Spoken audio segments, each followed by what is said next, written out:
Walhamdulillah, hadirin hadirat para pelajar yang dirahmati Allah Subhanahu wa taala. Assalamualaikum warahmatullahi wabarakatuh. Insyaallah kali ini saya akan menerangkan tentang sebuah tajuk di bawah mata pelajaran Pendidikan Syariah Islamiah, iaitu kewajipan menyelidiki berita yang diterima. Bermaksud kita akan membincangkan sebuah topik, bagaimanakah hendak mengenal pasti perkhabaran, sebuah cerita, maklumat yang benar ataupun yang palsu, dan bagaimanakah tindakan kita apabila hendak menyebarkan, memaklumkan maklumat tersebut kepada orang lain.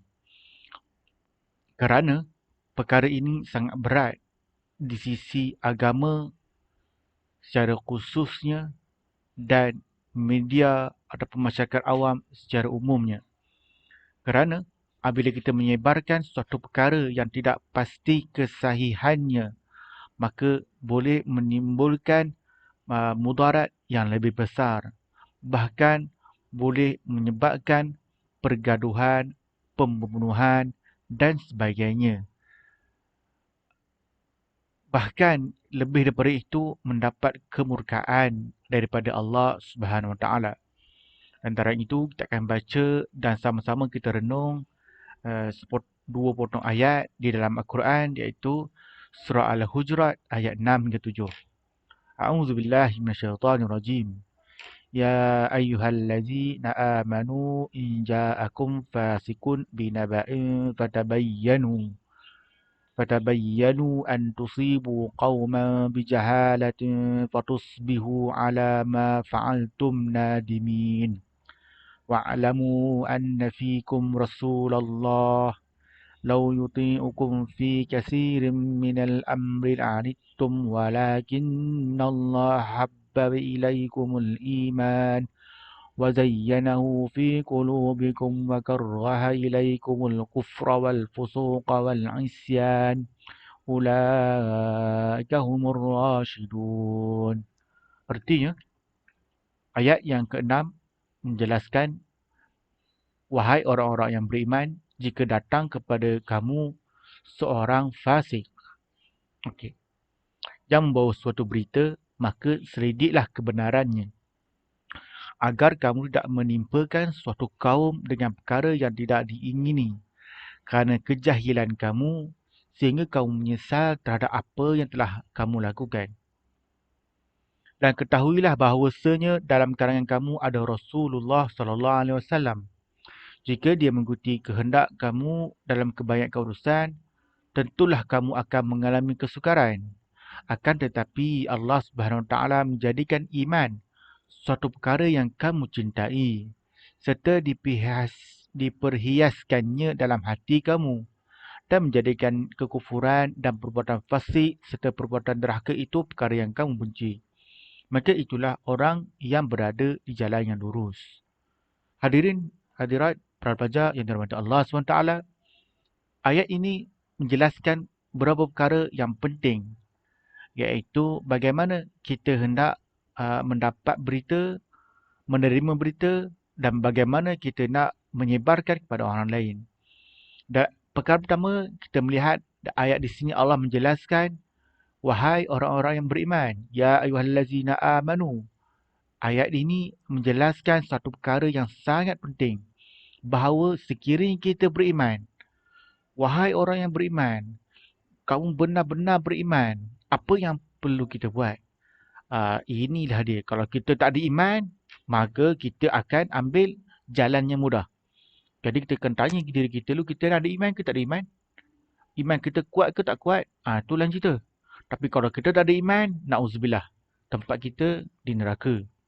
Itu bezanya. Itu perkara pertama.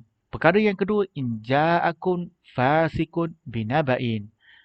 Jika datang seorang fasik dengan bawa berita. Ini perkara yang kedua. Bermaksud ada kita ada seorang orang B, si B datang kita, dia bawa cerita sekian. Di sini menjelaskan, kita akan menjelaskan apa makna fasik. Namun secara umumnya, bila datang seseorang yang bawa kepada kita, kita kena binabain sebuah khabar tu, kita kena kena tunggu dulu. In ja'akum fasikum binabain. Ada orang datang. Kita tak tahulah nak kata dia fasik ke, munafik ke, kafir, tak tahu. Tapi kita ambil secara umumnya, siapa-siapa saja datang. Apa yang perlu kita buat? Fatabayyanu. Ini dia. Fatabayyanu. Maka hendaklah kamu selidik kebenarannya. Hendaklah kamu semak apa khabar tu. Ini yang kita kena faham. Kita kena faham betul-betul supaya kita tidak tersalah. Datang maklumat daripada Facebook ke, daripada WhatsApp ke, ada orang CA kata CB ke, CB kata CC ke, orang buat fitnah ke, orang mengumpat dia, kita kena sedik. Betul tak? Kamu cerita mana ni? Mana bukti dia? Mana fakta dia? Mana kamu dapat? Itulah dia. Ini satu ajaran. Ini satu pedoman. Supaya kita tidak jadi satu musibah yang lebih berat. Kerana Allah sebut antusibu qauman bijahalah. Agar kamu tidak menimpakan satu kaum dengan perkara yang tidak diingini. Misal kata si A kata si B, B pun dengar. Si A yang B si kaum baik. Datang si C sembang dengan si B, kata kat si B, si A tu gen-gen. Kita pun percaya pada si C. Kenapa dia tak tanya si A dulu? Apa ceritanya? Ini yang kita kena perhatikan baik-baik supaya mengelakkan fitnah yang lebih besar berlaku. Kadang-kadang boleh menyebabkan pergaduhan. Yang inilah yang kita hendak pastikan. Antara supaya kita tidak menjadi orang-orang yang menyesal. Yang kedua, kita nak ambil pengajaran di sini iaitu wa'lamu anna fikum Rasulullah. Kita kena tahu bahawa di sisi kita ni ada Rasulullah SAW. Iaitu bila Nabi Muhammad SAW wafat, dia meninggalkan Al-Quran, dia meninggalkan sunnah. Maka kita kena ikuti apa yang terkandung dalam Al-Quran dan As-Sunnah. Ini yang kita kena lihat. Kita kena ambil pengajaran dan pendidikan yang terdapat dalam Al-Quran dan As-Sunnah. Mudah-mudahan kita ini selamat di dunia dan akhirat. Sekiranya tidak mengikuti apa yang terkandung dalam Quran dan Sunnah, maka kita kena cek hati kita ni. Ada iman ke tak ada iman? Adakah kita tergolong dalam orang yang kufur? Adakah kita tergolong pada orang yang fusuk atau fasik? Ataupun kita tergolong orang yang usyan, orang yang derhaka? Namun, bila berlaku begitu, kita kena bersegera bertaubat. Kita berdoa mudahan kita mendapat petunjuk. Ini intisari yang terdapat di dalam ayat 6 dan 7. Para pelajar, supaya kita tahu bahawa kita ini ada pedoman, kita ini ada ikutan, kita ini ada sumber, dan segala kehidupan kita seharian ni kita memastikan, kita kena pastikan kehidupan kita ini bersandarkan Al-Quran dan Sunnah semampu yang mungkin, terutamanya kisah-kisah ini. Saya tunjuk satu perkara para pelajar, tengok. Ini ketika dikatakan padah kongsi berita palsu, si rumah didenda RM5,000. Tambah-tambah pada zaman sekarang ni zaman corona, kan? Zaman COVID-19. Kadang-kadang orang bagi maklumat palsu lah, itulah, share sanalah, share sini, mengibatkan ramai orang percaya.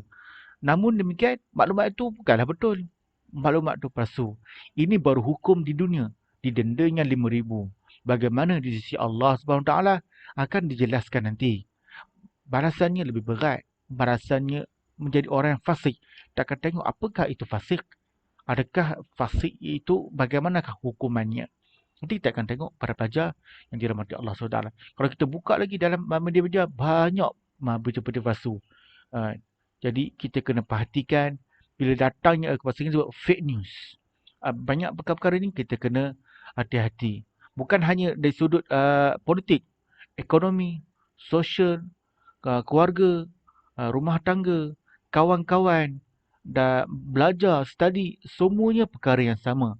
Kita kena semak dan kita kena menyelidik sebaik-baik yang mungkin. Kita jangan dengar bisikan-bisikan.